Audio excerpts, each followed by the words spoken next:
Bien, chicos, con esto vamos a culminar lo que es el tema de la comunicación. Bien, con esto culminamos. Aquí vamos a hablar del ruido en la comunicación. Ruido o también llamado interferencia.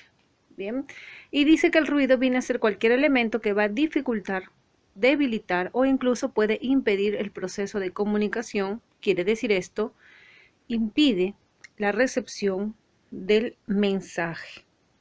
Bien, entonces es toda afectación que va a sufrir el proceso comunicativo.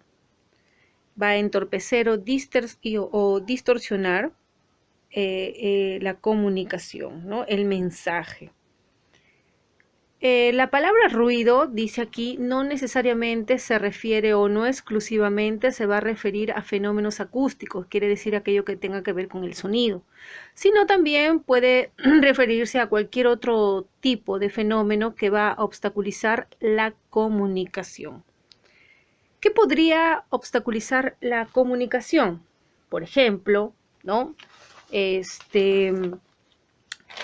Las palabras mal escritas, ¿no?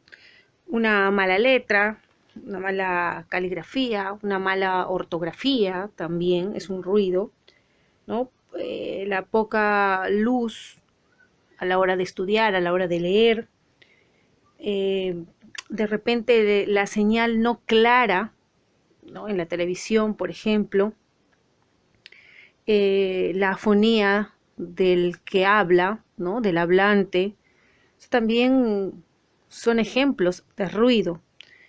Eh, Cuando se pone muy lento, por ejemplo, el internet, ¿no? A la hora de cargar una página, de repente también, por ejemplo, ¿no? La computadora. Eh, También los mosaicos, ¿no?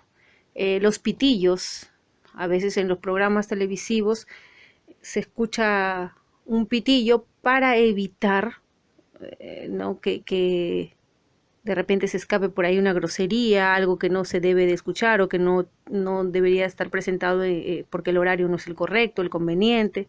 Entonces esos son ejemplos de ruidos. Ahora, eh, aquí hay un diagrama, chicos, aquí hay un diagrama donde dice el ruido y se ve algunos elementos de la comunicación, ¿no? El ruido es eso, un elemento que va a dificultar, ¿no? Y que se puede relacionar con cualquier elemento de la comunicación, que puede distorsionar cualquiera de los elementos de la comunicación. Puede de repente presentarse ruido en el emisor, en el receptor, en el canal, etcétera. Bien, ahí tienen, por ejemplo, ¿sí? En la recepción de los mensajes, por ejemplo, no una correcta decodificación, no una correcta codificación. Bien, ya lo vamos a ver esto en las clases de ruidos. Bien, existen varias clases de ruido, chicos. El ruido blanco, por ejemplo, que pasa desapercibido. El ruido semántico, el ruido psicológico, el ruido natural, ambiental, técnico e incluso el auditivo o también llamado barrera. El ruido blanco es aquel ruido que pasa muchas veces desapercibido, dice, ¿no? Su interferencia en el proceso comunicativo es mínima y este ruido suele emplearse incluso de manera intencional, de manera deliberada, con alguna finalidad que sea en todo caso favorable, ¿no? Por ejemplo, el empleo de mosaicos, ¿no? El empleo de mosaicos, por ejemplo, en los medios de comunicación masiva, ¿bien? Para proteger muchas veces la identidad de alguna persona o de algunas personas. El uso de silenciadores, por ejemplo, cuando se profieren palabras soeces durante una entrevista. Esos son ruidos blancos, ¿no? Los mosaicos sabemos de qué se trata, ¿no? Son pequeñas manchas distorsionadas que se colocan sobre alguna imagen para que no veamos por completo, ¿no? Dicha imagen. En muchos casos, porque si se refiere a personas porque son menores de edad o accidentes, porque tal vez las imágenes son muy fuertes, ahí se utilizan los mosaicos O los pitillos también para evitar el uso de palabras soeces o que se escuchen. Otros son ruidos blancos. Se provocan de manera deliberada con alguna finalidad favorable. El otro clase de ruido es el ruido semántico.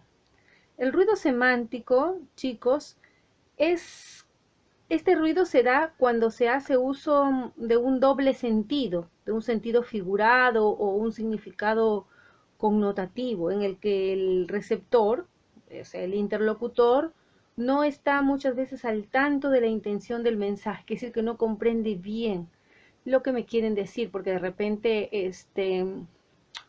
no comprende correctamente el significado de las palabras o de la palabra. Entonces es un ruido semántico. Otra clase de ruidos es el ruido psicológico, o también llamado ruido psíquico, psicológico o psíquico. Es cuando el emisor y el receptor no presentan, dice, no están con la predisposición anímica, ¿no? Entonces se va a presentar un ruido. ¿Cómo así? Es toda aquella circunstancia interna que va a experimentar, ¿sí?, el sujeto, y que va a interferir lógicamente en la captación del mensaje, ¿no? De repente el receptor, en este caso, no está con el estado anímico, digamos, como para prestar atención a algo, ¿no? Como para escuchar, y bueno, no se da un proceso comunicativo correcto, y por lo tanto, porque ha habido la presencia de un ruido psicológico o psíquico, ¿no? Por ejemplo, la sensación de hambre, por ejemplo, es un ruido psicológico, psíquico. La sensación de hambre, el ponerse a recordar de repente al escuchar la clase. No estamos escuchando la clase, pero en realidad no estamos allí. Estamos recordando algo que sucedió. O también, por ejemplo, ese es un ruido psicológico o psíquico, ¿no? Por ejemplo, también la mala audición, por ejemplo, es un ruido psicológico, el aburrimiento, ¿no? La falta de atención, la tristeza, ya vimos que incluso el hambre, y cualquier otro tipo de distracción, ¿no? También tenemos el ruido natural. El ruido natural, ¿no?, es cuando el código dice no es compatible. Quiere decir, el código entre los interlocutores no es compatible. Por ejemplo, un sordomudo no podría comunicarse con una persona que lógicamente no domina esos códigos. Entonces, como los códigos no son compatibles, se produce un ruido. A ese ruido se le denomina ruido natural. Bien. Ahora, el ruido ambiental también dice, es cuando existen condiciones climáticas que van a impedir la comunicación, ¿no? Por ejemplo, si dos personas están conversando, imaginemos en el parque, ¿no? Dos personas conversando, y de pronto empieza a llover.